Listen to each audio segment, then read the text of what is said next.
Hello students. तो इस lecture में हम लोग सी प्रोग्रामिंग का फर्स्ट बेसिक प्रोग्राम सीखने वाले हैं, एडिशन ऑफ टू नंबर्स, और we can say sum of two numbers. Means आपको यूज़र से टू नंबर्स को इनपुट लेना है कीबोर्ड के through, suppose that like 2 and 3, और आपको स्क्रीन पे आउटपुट प्रिंट कराना है। अब जैसे आप लोग यूज़ करते हैं कैलकुलेटर में, तो आप लोग क्या करते हो, 2 + 3 = आपका आंसर आ जाता है 5। तो यही आपको जो टास्क है ये सी प्रोग्रामिंग के थ्रू परफॉर्म करना है। तो ऑलवेज रिमेंबर, जैसा कि ये फर्स्ट प्रोग्राम है, अब मे भी हो सकता है आपको कोई ज़ीरो बेसिक हो, आपको कोई बेसिक्स ना आते हो, तो मैं ऐसा अज्यूम करके चल रहा हूँ आपको सी प्रोग्रामिंग का ABCD कुछ भी नहीं आता, और ऐसे में मैं आपको ये प्रोग्राम सिखाने वाला हूँ। तो please try to understand the idea and have some patience. Maybe इस लेक्चर की लेंथ ज़्यादा हो जाए, बट एट द एंड आप इस पूरे लेक्चर के हर एक आस्पेक्ट को डेफिनेटली समझ में आने वाले हैं। तो ऑलवेज रिमेंबर, किसी भी प्रोग्राम की, सी प्रोग्राम की जो शुरुआत होती है वो आपकी हैश सिंबल से होती है। अब ये हैश सिंबल क्या है मैं धीरे धीरे आप लोगों को बताऊंगा। ऑलवेज रिमेंबर, कुछ आप हैश लिखते हो, देन आप लिखते हो include angle bracket open stdio.h। अब धीरे धीरे बात को समझेंगे। पहले मैं इस लाइन को, पूरी लाइन को एक्सप्लेन कर रहा हूँ, फिर धीरे धीरे एक एक चीज़ को हम लोग एक्सप्लेन करने वाले हैं। देखो यार, जैसे अगर ये एंगल ब्रैकेट के अंदर लिखा हुआ है STDIO, ठीक है, .h, तो STD represents standard, I represents input and O represents output। ठीक है, स्टैंडर्ड इनपुट आउटपुट इसका फुल फॉर्म है। ठीक, इतना बात समझ में आ रहा है। .h का अभी मैं आपको मतलब समझाने वाला हूँ। उसके अलावा एक सेकंड में हेडर फाइल्स लिख रहा हूँ, एक सेकंड लाइन लिख रहा हूँ इंक्लूड, क्योंकि अभी तो आपको ज़ीरो बेसिक पता है, इसलिए उस अकॉर्डिंग मैं आप लोगों को बता रहा हूँ। CONIO.h आपने कुछ इस तरीके से लिखा, तो यहाँ CONIO.h में CON represents console, I represents again input, O represents output. ठीक है, खास बात ये होती है, जो भी लाइन आपकी हैश से स्टार्ट हो रही है, वैसे तो ये प्री प्रोसेसर डायरेक्टिव है, लेकिन अभी इतना स्टैंडर्ड आपको समझ में नहीं आएगा। अभी के लिए आप इतना समझो, जैसे आप लोग, जैसे सी इमेजेस होती हैं, है ना, जैसे आपकी JPG या फिर फ़ोटो है, वो क्या है, एक फ़ाइल है। आपकी वर्ड की क्या है, एक फ़ाइल है। इसी तरीके से आप लोग PPT बनाते हो, वो भी एक फ़ाइल है। आप लोगों की जो सॉन्ग की होती है वो भी फ़ाइल है। तो हमेशा ध्यान दो, किसी भी फाइल का अगर आप लोग ध्यान दो, तो हर एक फ़ाइल का एक फ़ाइल नेम होता है और डॉट एक्सटेंशन होता है। क्या होता है, डॉट एक्सटेंशन। जैसे डॉट एक्सटेंशन मीन्स व्हाट, अगर डॉट JPEG लग जाएगा तो आप लोग समझ जाओगे इमेज है, अगर डॉट PDF लग जाएगा तो आप समझ जाओगे PDF फाइल है। इसी तरीके से सी प्रोग्रामिंग का जो फाइल होती है उसका एक्सटेंशन C होता है, जावा फाइल का एक्सटेंशन जावा होता है, इसी तरीके से वर्ड डॉक्यूमेंट का डॉक होता है, और इसी तरीके से नोटपैड फाइल का .txt। ये कुछ एक्सटेंशन होते हैं। तो इसी तरीके से अगर आप लोग ध्यान से देख रहे हो, तो इस STDIO के आगे कुछ H लगा हुआ, .h। ये .h रिप्रेजेंट्स करता है हेडर फाइल्स। मतलब STDIO स्टैंडर्ड इनपुट आउटपुट एक फ़ाइल है, या standard input output file generally हम लोग अभी समझने के पर्पज से कर सकते हैं, बट एग्जैक्टली इसका नाम होता है library. Exactly standard input output library और कंसोल इनपुट आउटपुट लाइब्रेरी। पहली लाइन है कंसोल लाइब्रेरी, या फिर फाइल कहो, या फिर जो आपका मतलब हो। अभी धीरे धीरे समझ में आएंगे। तो क्या स्टार्टिंग में हड़बड़ी करने की ज़रूरत नहीं, हैव सम पेशेंस, एक एक चीज़ समझ में आने वाली है। देखो, स्टैंडर्ड इनपुट आउटपुट लाइब्रेरी, जैसे आप लोगों की कॉलेजेस में लाइब्रेरीज होती हैं, एम आई राइट, उसी तरीके से सी प्रोग्रामिंग भी आपको लाइब्रेरीज प्रोवाइड करती है, जिसमें पहली लाइब्रेरी का नाम है स्टैंडर्ड आउटपुट इनपुट लाइब्रेरी और कंसोल इनपुट आउटपुट लाइब्रेरी। ठीक है, .h रिप्रेजेंट्स एक जो टॉप पे ये दो लाइनें, इनको .h की वजह से, या फिर इसका एक्सटेंशन इन फाइल्स का .h, इसलिए भी इन्हें बोलते हैं हेडर फाइल्स। क्या बोलते हैं, हेडर फाइल्स। अब एग्जैक्टली हेडर फाइल देखो यार, इस प्रोग्राम के एंड में आपको सारे एस्पेक्ट समझ में आएंगे।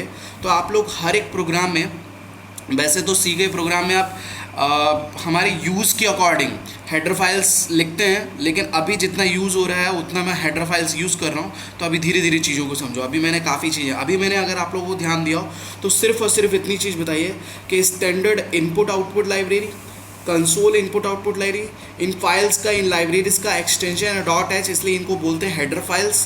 पहले इतनी बात समझ में आएगी, ठीक है। अभी मैंने नहीं बताया हैश क्या होता है, इंक्लूड करता है, have some patience. Always remember, ध्यान से देखना, जैसे आप लोगों के कॉलेजेस में लाइब्रेरी होती है, कॉलेज की लाइब्रेरी आपको क्या प्रोवाइड करती है? बुक्स प्रोवाइड करती है। क्या प्रोवाइड करती है? बुक्स प्रोवाइड करती है। और हर एक बुक का एक पर्पस होता है, हर एक बुक का एक टास्क होता है कि भाई सी प्रोग्रामिंग सीखने के लिए है, मैथ्स की बुक मैथ्स सीखने के लिए है। इसी तरीके से आपकी जो सी की लाइब्रेरीज होती हैं, हर एक लाइब्रेरी आपको फंक्शन प्रोवाइड करती है। क्या फंक्शन, क्या प्रोवाइड करती है? फंक्शंस। क्या प्रोवाइड करती है? फंक्शंस। तो मेरी बात ध्यान से, मैं अगेन रिपीट करता हूँ, जैसे आपके कॉलेज में लाइब्रेरीज होती हैं, ऐसे ही सी की अपनी लाइब्रेरीज होती हैं जो आपको क्या प्रोवाइड करती हैं? फंक्शंस प्रोवाइड करती हैं। और हर एक फंक्शन का एक टास्क होता है, यूनिक टास्क होता है हर एक फंक्शन का। तो एक बात बता, फंक्शन को पहचानने का तरीका ये होता है, आप लोग कभी भी अगर पूरे सी प्रोग्राम में लिखोगे, अगर आपको फंक्शन पहचानना है तो आपका लिखा होगा function name open bracket close bracket semi colon. कई की जगह सेमी कॉलन नहीं लगाता हो, बट आप लोग इतना समझ सकते हो, function name open bracket close bracket. तो ध्यान से दो, स्टैंडर्ड इनपुट आउटपुट लाइब्रेरी है। अभी जितने यूज़ है, वैसे फंक्शन तो इसके अंदर बहुत सारे हैं, बट अभी जो हम लोग यूज़ में लाने वाले, पहले फंक्शन का नाम है printf open bracket close bracket, दूसरे फंक्शन का नाम है scanf open bracket close bracket. तो इतनी बात समझ में आ रही है आप लोगों को? स्टैंडर्ड इनपुट आउटपुट लाइब्रेरी है जो कि आपको दो फंक्शन प्रोवाइड कर रहा है, एक printf और scanf। मैंने कहा कि हर एक फंक्शन का यूनिक टास्क होता है। इसका printf का टास्क क्या होता है, scanf का टास्क क्या होता है, ये अभी मैं डिस्कस करने वाला हूँ। उसके अलावा conio.h जो आपकी लाइब्रेरी है, ये भी आपको कुछ ना कुछ फंक्शंस प्रोवाइड करती है। तो जो इसका हम लोग एक फंक्शन अपने प्रोग्राम में यूज़ करेंगे, getch, उसके अलावा CLR, SCR, उसके अलावा बहुत सारे फंक्शन यूज़ होते हैं, बट अभी हमें जितनी नीड है मैं उतने ही फंक्शंस बताने वाला हूँ। उसके बाद फ्यूचर में हम लोग there are so many hundreds of function over there जो हम लोग स्टडी करेंगे। अभी जितनी ज़रूरत है मैं उतना ही बता रहा हूँ, ठीक है, ओके। अब मैंने क्या बताया, हर एक फंक्शन का यूनिक टास्क होता है, वो टास्क भी मैं डिस्कस करूँगा, डोंट वरी, ठीक। 2 लाइनें लिखी। अब इंक्लूड क्यों लिखा, ये मैं अभी धीरे धीरे चीज़ें बताऊँगा, आगे बढ़ते हैं। तो एक थर्ड लाइन में किसी भी सी प्रोग्राम में लिखता हूँ void main। अब एग्जैक्टली क्या लाइन है, अभी के लिए आप लोग स्किप करो। देखो, कभी कभी अगर आप लोग बुक में देखोगे void main लिखा होता है, कभी कभी int main लिखा होता है। तो what is the difference between them, हम लोग टाइम के अकॉर्डिंग चीज़ें समझेंगे। अभी आप लोग void का मतलब स्किप करोगे। अभी आप इतना समझो कि मेन एग्जैक्टली क्या। अगर आप लोगों को ध्यान दे रहे हो तो मैंने अभी बताया कि किसी भी फंक्शन को पहचानने का तरीका होता है कि function name open bracket close bracket. तो एग्जैक्टली मेन क्या है आपका, फंक्शन। मेन क्या है, फंक्शन। तो ऑलवेज रिमेंबर, जब भी आप अपने पूरे प्रोग्राम को लिख लेते हो, इस तो प्रोग्राम को जो कराना क्या होता है, जैसे आप लोग एक बात बता, जैसे होता है ना कि भाई प्रोग्राम को, कोई भी प्रोग्राम लिखने के बाद उससे आप 2 स्टेप परफॉर्म करने होते हैं। 2 स्टेप होते हैं आपके, एक स्टेप होता है कंपाइलेशन और दूसरा स्टेप होता है उसे रन करना। तो ऑलवेज रिमेंबर, आपके सी प्रोग्राम में एक सॉफ्टवेयर होता है जिसका नाम होता है कंपाइलर। कंपाइलर क्या करेगा, जो भी आप पूरे प्रोग्राम को लिखोगे उस पूरे प्रोग्राम को रन करने, मतलब एग्जैक्टली स्कैन करने का काम करेगा, और जो भी एरर्स होंगी इनिशियल लेवल पे वो आइडेंटिफाई करेगा और आपको इन्फॉर्म करेगा प्लीज़ रिमूव द एरर्स। उसके बाद आप अपने प्रोग्राम को रन कराते हो। तो ऑलवेज रिमेंबर, जो कंपाइलर जो आपका सॉफ्टवेयर है वो आपके प्रोग्राम को हमेशा मेन से पढ़ना शुरू करता है। कहाँ से पढ़ना शुरू करता है, मेन से। मतलब आपके पूरे प्रोग्राम में आप कुछ भी लिखो, बट आपका जो प्रोग्राम होगा या जो आपका कंपाइलर होगा, वो भी एक प्रोग्राम ही एक तरीके से, जो आपका कंपाइलर होगा आपके पूरे प्रोग्राम को मेन से पढ़ना स्टार्ट करेगा। अब आप सोच रहे हो सर मेन से ऊपर कौन पढ़ना शुरू करता है, मेन से कंपाइलर शुरू करो, इन दोनों लाइनों को एग्जीक्यूट कौन कराएगा, ये क्वेश्चन मार्क है, लेकिन धीरे धीरे चीज़ें समझ में आएंगी, ठीक। अब देखो टारगेट क्या है आप लोगों का, हाँ जी, टारगेट क्या है? 2 नंबर का एडिशन। टारगेट है 2 नंबर का एडिशन। तो ध्यान दो, कुछ मैं इस तरीके से लिख रहा हूँ, इंट A, B, अब काफ़ी लोग कह रहे होंगे सर ये क्या बवाल लिख दिया आपने, बट डोंट वरी, मैं इन चीज़ों का भी एक्सप्लेनेशन आप लोगों को दे रहा हूँ, ध्यान से दो। जो आपका C है, ध्यान से सुनना, मैंने आपको जो C प्रोग्रामिंग का फर्स्ट लेक्चर पढ़ाया था उसमें पढ़ाया था डेटा के बारे में, कि एनी इंफॉर्मेशन इन डेटा। आपका नाम क्या है वो भी डेटा है, आपकी एज क्या है वो भी डेटा क्या है, आपका जो परसेंटेज है वो भी एक डेटा है। तो ऑलवेज रिमेंबर, इनिशियल लेवल पे आप इतने समझो, हर एक डेटा का टाइप डिफरेंट होता है। मीन्स अगर आपने 21 लिख दिया तो ये क्या है? Integer data type.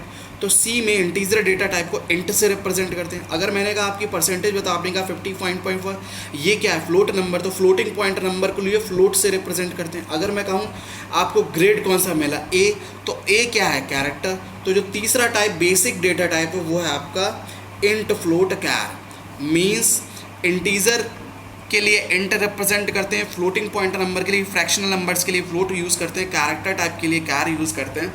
इतनी बात समझ में आई। उसके बाद 2 चीज़ें इनिशियल लेवल पे आप लोग ध्यान दो, 2 चीज़ें होती हैं। एक होता है फॉर्मेट स्पेसिफायर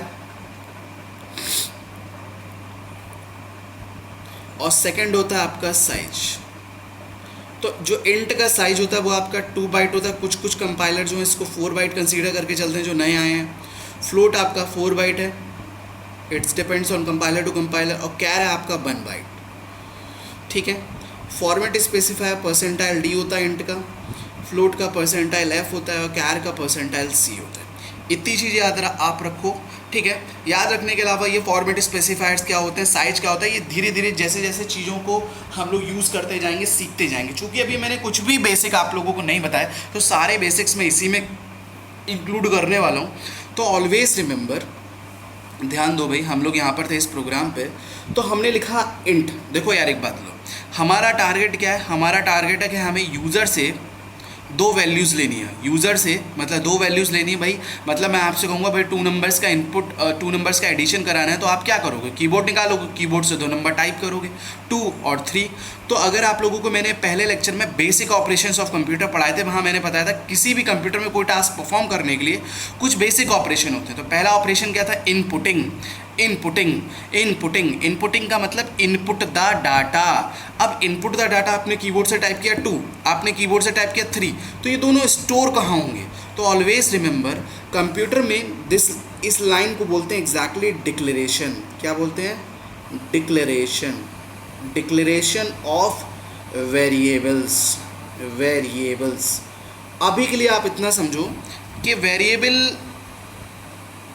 वेरिएबल वैसे तो अगर रियल टाइम में कहें, is a memory location name. Variable is a memory location name. और आप लोग इनिशियल लेवल पे समझो कि variable is just like a box, जो आप लोग एग्जैक्टली कीबोर्ड से टाइप करोगे 2, तो वो कहाँ स्टोर होगा? एक पर्टिकुलर बॉक्स में स्टोर होगा मेमोरी में। देखो यार, खास बात यह है कि आपकी मेमोरी तो बहुत बड़ी है, बहुत लार्ज अमाउंट ऑफ मेमोरी है। मान लो 4 GB की मेमोरी है आपके कंप्यूटर की, 4 GB थोड़ा नहीं यूज़ करोगे, आपको तो बहुत small amount of data store करना है, मात्र 2। तो ध्यान से सुनो, आपके अकॉर्डिंग 2 कितने साइज का होगा? अगर आपको दिख रहा होगा 2 इंटीजर है, तो इंटीजर है, तो इंट का साइज कितना होता है? 2 बाइट। अगर 2 बाइट इंटीजर का साइज होता है, तो एक बात होता है, आपको इस 2 को स्टोर कराने के लिए कितनी मेमोरी चाहिए? 2 बाइट। तो होता क्या है, हमें जितनी मेमोरी चाहिए उतने का हम लोग मेमोरी स्पेस ऑक्यूपाइड कर लेते हैं मेमोरी में। धीरे धीरे समझो, मान लो कि आपको भाई 2 नंबर का एडिशन कराना है, तो पहला ऑपरेशन होगा इनपुटिंग। आपने कीबोर्ड से टाइप किया 2 और 3। सेकंड स्टेप होता है स्टोरिंग। ये 2 और 3 जो आप स्टोर करा रहे हो मेमोरी में स्टोर होगा। अब मान लो इतना बड़ा ब्लॉक है, तो मैं अगर खास बात होती है, एक मेमोरी ब्लॉक में एक ही डेटा स्टोर होगा, एक ही वैल्यू स्टोर होगी। मान लो 4 GB की मेमोरी में मात्र तुम 2 स्टोर कर रहे हो, तो पूरा स्पेस ऑक्यूपाइड हो गया कि नहीं हो गया? लेकिन अगर हम क्या करें, स्मार्टनेस इसमें है कि हमें जितने बाइट की मेमोरी चाहिए हम उतना पार्टीशन कर लें,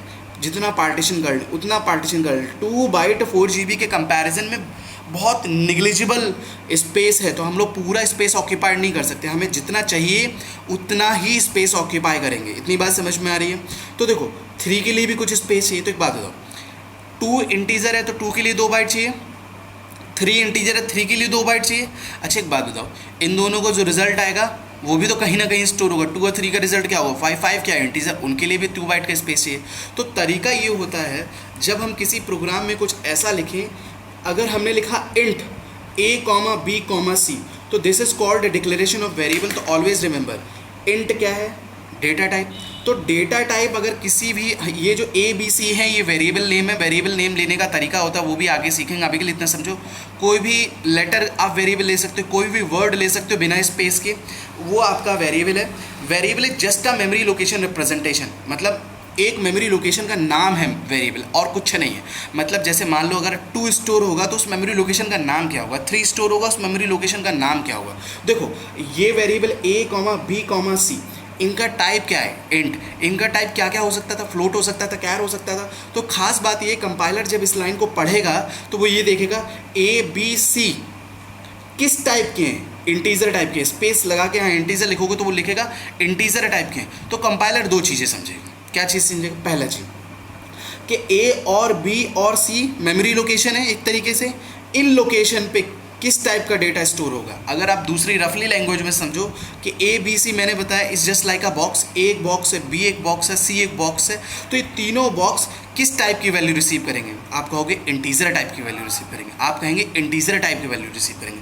तो कंपाइलर एक सॉफ्टवेयर है, तो कंपाइलर इस लाइन को पढ़ते ही समझ जाएगा कि जो मैं यूज़र जो वैल्यू डालने वाला है वो पहली वैल्यू भी इंटीजर टाइप की, दूसरी वैल्यू भी इंटीजर टाइप की है, और जो इन दोनों का रिजल्ट है वो भी इंटीजर टाइप का है। पहली चीज़ तो कंपाइलर ये समझेगा।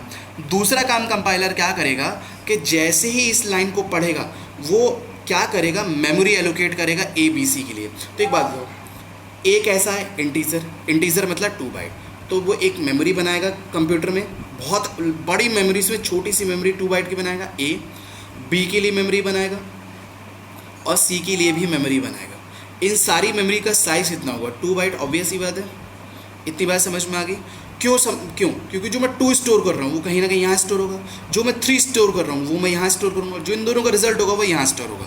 तो नंबर ऑफ वेरिएबल्स कितने लेने वो हम लोग हमेशा पहली लाइन में लिखते हैं, जैसे आपकी नीड हो उसके अकॉर्डिंग। मीन्स आप लोगों को जितने वैल्यूज़ मेमोरी में स्टोर कराने आप उतने ही तो वेरिएबल लेंगे। अगर आप फ्लोट टाइप का वैल्यू ले रहे होते तो यहाँ क्या लिखते? फ्लोट। अगर कैर टाइप का वैल्यू ले रहे हो तो यहाँ क्या लिखते? कैर। इतनी बात समझ में आ रही है? धीरे धीरे धीरे धीरे आप लोग चीज़ें समझेंगे, आराम से पेशेंस के साथ समझो कि इंट एक डेटा टाइप है जो ये बताता है ए और बी और सी यूज़र से इंटीजर टाइप की वैल्यू रिसीव करेंगे, नथिंग एल्स, नथिंग एल्स। मतलब पहली लाइन में इनको लिखने का तरीका ये है भाई, अगर एक बात बताओ, पहला स्टेप इनपुटिंग आपने 2 और 3 टाइप करी है तो उनको कोई रिसीवर तो चाहिए। मेमोरी में हवा में तो स्टोर हो नहीं जाएंगे, मेमोरी तो बहुत बड़ी है। तो जितने साइज़ का आपका डेटा होगा जो आप स्टोर कराना चाह रहे होगे उतने की हम लोग ऑलरेडी स्पेस ऑक्यूपाइड करके रखेंगे।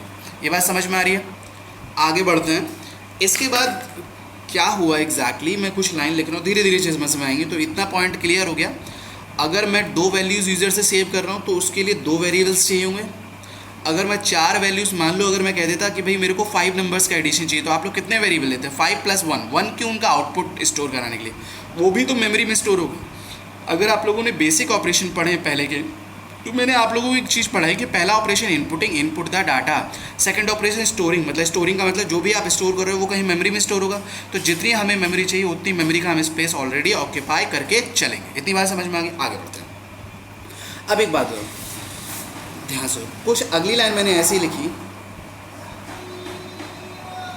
कि प्रिंट एफ, अगर साफ आप लोग प्रिंट एफ देखते समझो, अरे कोई फंक्शन है, कोई फंक्शन है, कोई फंक्शन है, तो मैंने बताया कि हर एक फंक्शन का एक यूनिक टास्क होता है। इस प्रिंटफ का टास्क क्या होता है? पहले प्रिंटफ का सिंटैक्स समझो। मैंने लिखा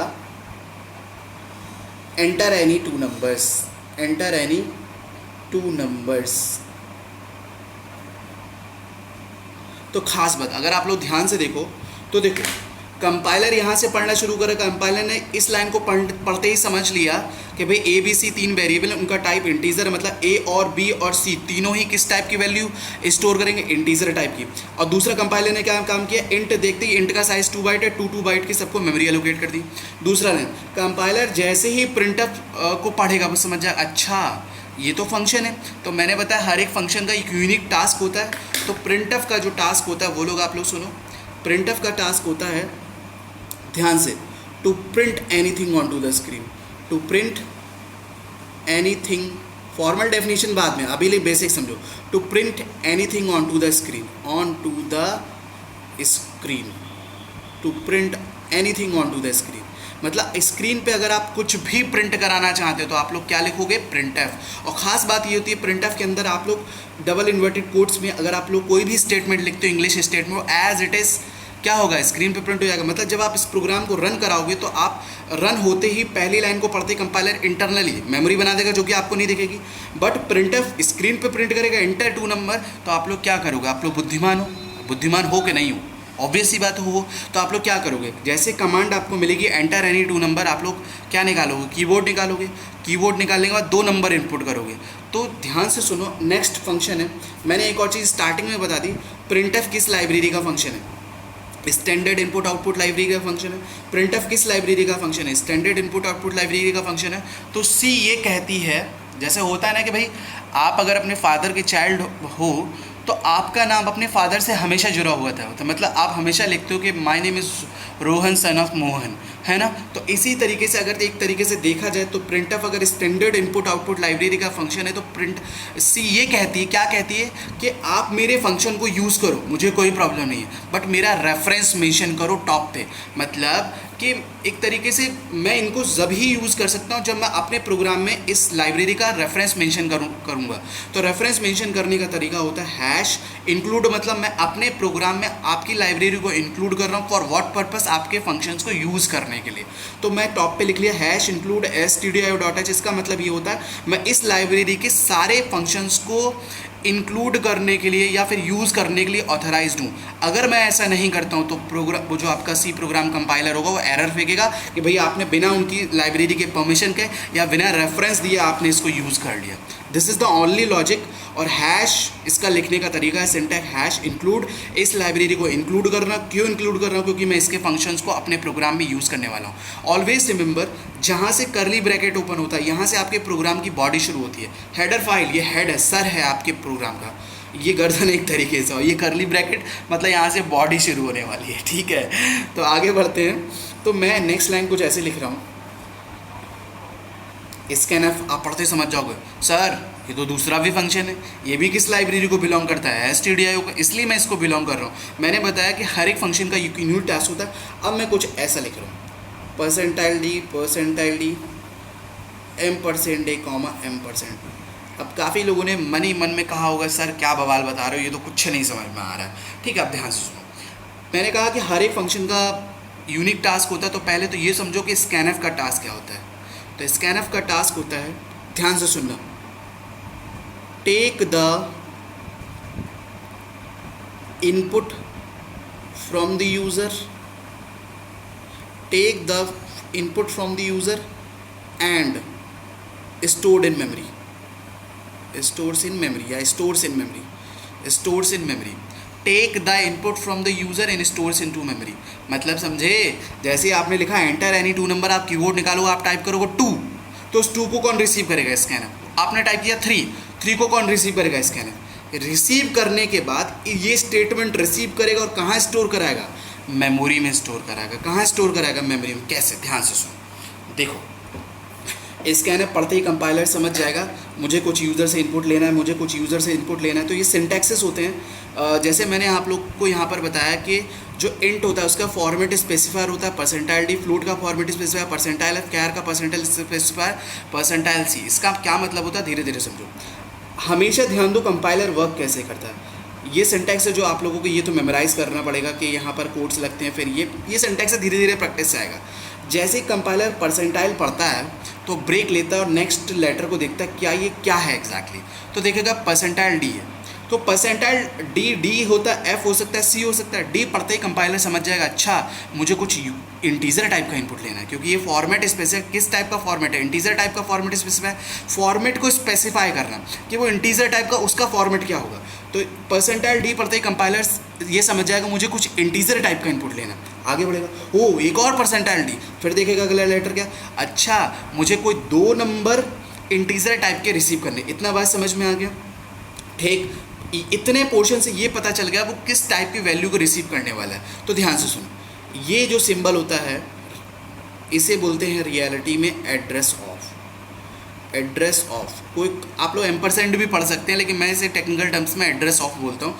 तो अगर इस पूरे स्टेटमेंट को पढ़ो इतने को, तो बोलोगे address of A, address of B. तो ऑलवेज रिमेंबर, जो पहला परसेंटाइल डी होता है वो पहले से रिलेटेड होता है, दूसरा परसेंटाइल डी दूसरे से रिलेटेड होता है। मतलब अगर आप सोच रहे हो कि जैसे इसका है ना, पढ़ते ही कंपाइलर समझ जाएगा मुझे कुछ यूज़र से इनपुट लेना, आपने टाइप किया 2, तो ध्यान से सुनना, 2 कहाँ स्टोर होगा, एड्रेस ऑफ ए पे। बी कहाँ स्टोर होगा, एड्रेस ऑफ बी पे। मतलब क्या, ऑलवेज रिमेंबर, मैंने एक चीज़ स्किप कर दी थी कि जब भी कंपाइलर आपका ए बी सी के लिए मेमोरी बनाता है, उसी टाइम पे इन मेमोरी को कुछ ना कुछ पर्टिकुलर एड्रेस दे देता है। मतलब मान लो 100 200 इन लोकेशन का एड्रेस है, ये automatically generated by the computer. Means आप जैसे ही मेमोरी को क्रिएट करोगे, एलोकेट करोगे, तुरंत कंप्यूटर इनको कुछ ना कुछ एड्रेस दे देगा। जैसे यार मुझे आपके घर पे पहुंचना है, तो मेरे को आपका एड्रेस चाहिए ना, तो अगर मुझे इन मेमोरी में कोई चीज़ें स्टोर करानी चाहिए तब भी एड्रेस चाहिए, मुझे इनसे कुछ रीड करना है तब भी मुझे कुछ ना कुछ एड्रेस चाहिए। तो हर एक मेमोरी, मैंने स्टार्टिंग में भी आपको प्रीवियस लेक्चर्स में पढ़ाया था कि memory is divided into cells. तो वो सेल आप लोग इस मेमोरी ब्लॉक्स को मान सकते हो। तो ध्यान से सुनो, स्कैनअप मुझे कुछ यूज़र से इनपुट लेना है, परसेंटाइल डी मुझे कुछ इंटीजर टाइप को इनपुट लेना है, उन्हें स्टोर कहाँ कराना है, address of A. Address of A का एड्रेस क्या है, 100। तो आप जो पहली वैल्यू स्टोर करोगे 2 कहाँ स्टोर होगा, ए पे। आपने टाइप किया 3 कहाँ स्टोर होगा, एड्रेस ऑफ बी, तो ये यहाँ स्टोर। इन दोनों का टाइप किसने बताया, परसेंटाइल। अच्छा एक बात बताऊँ, अगर मैं कहता कि 3 इंटीजर टाइप की वैल्यू यूज़र से रिसीव करनी, तो कितने परसेंटाइल डी होते, 3 परसेंटाइल डी होते। बात समझ में आ रही कि नहीं आ रही है, ठीक है। इतनी बात होपफुली आप लोगों को समझ में आ रही हुई। इतने प्रोग्राम में मैंने अगर आपको कुछ नहीं बताया तो वो नहीं बताया, वॉइड का मीनिंग, और वो मैं अभी बताऊँगा अभी नहीं। जब मैं आपको एक चैप्टर पढ़ाऊंगा फंक्शंस, तो फंक्शंस में वॉइड का डिस्कशन करूंगा कि रिटर्न टाइप क्या होते हैं।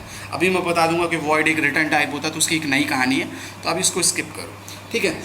अब एक बात बताओ, बेसिक ऑपरेशंस ऑफ कंप्यूटर में पहला ऑपरेशन था inputting, input the data, input आपने कीबोर्ड से कर दिया। दूसरा ऑपरेशन था स्टोरिंग, स्टोरिंग आपने कर दिया, मेमोरी में वैल्यू सेव हो गई। तीसरा ऑपरेशन क्या था, प्रोसेसिंग, प्रोसेसिंग का मतलब था कैलकुलेशन, कैलकुलेशन परफॉर्म करने का मतलब 2 और 3 पे मुझे एडिशन परफॉर्म करना है।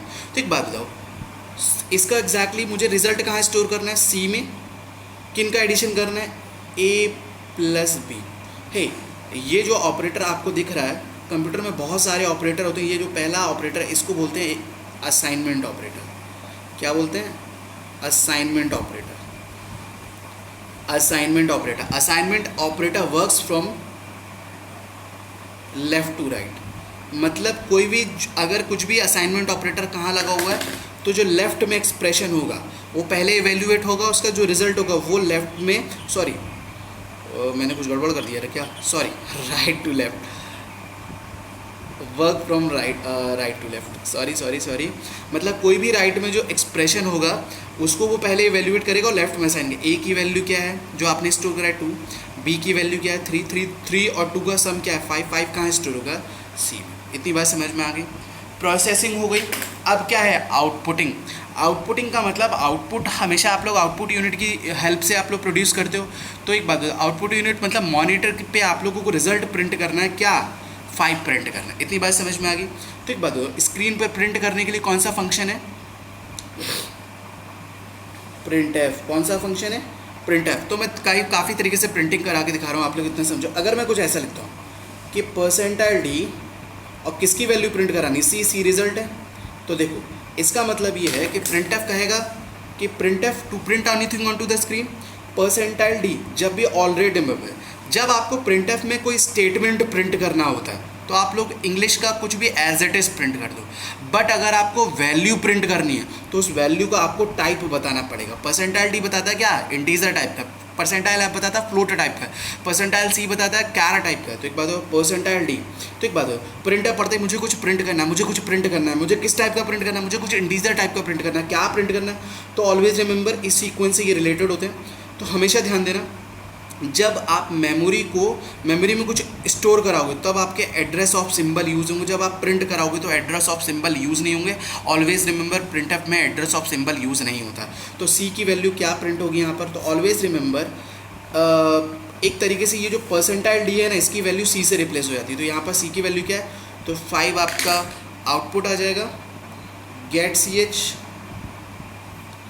और आपका प्रोग्राम क्लोज। तो जहाँ पर आप लोगों ने करली ब्रैकेट क्लोज किया है, करली ब्रैकेट यहाँ पर ओपन किया, करली ब्रैकेट आपका क्लोज भी होना है। तो करली ब्रैकेट ओपन से लेकर क्लोज तक की आपकी बॉडी ऑफ अ प्रोग्राम होती है। क्या होती है, बॉडी ऑफ अ प्रोग्राम।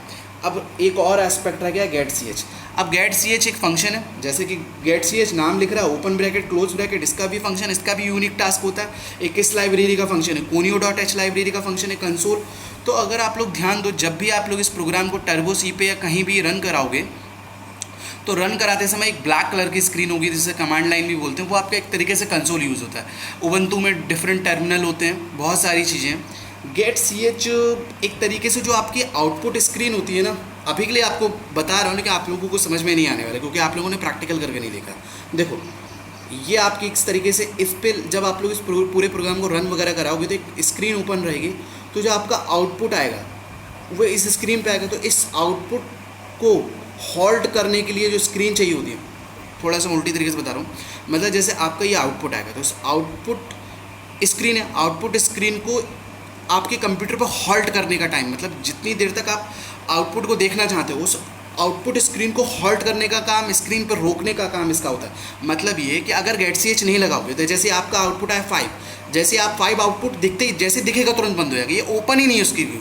इस स्क्रीन को ओपन और हॉल्ट करने का काम गेट सी एच का होता है। तो ये मे भी कन्फ्यूज़न करे आपको, लेकिन ये बाद में समझ में आएगा जब आप लोगों को मैं प्रैक्टिकली परफॉर्म करके दिखाऊंगा। इतनी बात आप लोगों को समझ में आ रही है, ठीक है। अब इस प्रिंटफ को आप दूसरी तरीके से भी लिख सकते हो। इस प्रिंटफ को आप ऐसे भी लिख सकते हो कि प्रिंटफ मुझे कुछ प्रिंट करना है, मैं ऐसे भी लिख सकता हूँ the some is percentile D और सी। तो बात समझ में आई। मैंने कहा कि प्रिंटअप में कोई भी स्टेटमेंट होता है वो एज इट इज़ प्रिंट हो जाता है। तो प्रिंटअप मतलब मुझे कुछ प्रिंट करना है, क्या प्रिंट करना है, देखो द सम इज ऐसे ही स्क्रीन पे प्रिंट होगा और जो percentile D is replaced by respective variable. तो सी की वैल्यू क्या है 5 है तो लिख के आएगा द सम इज 5।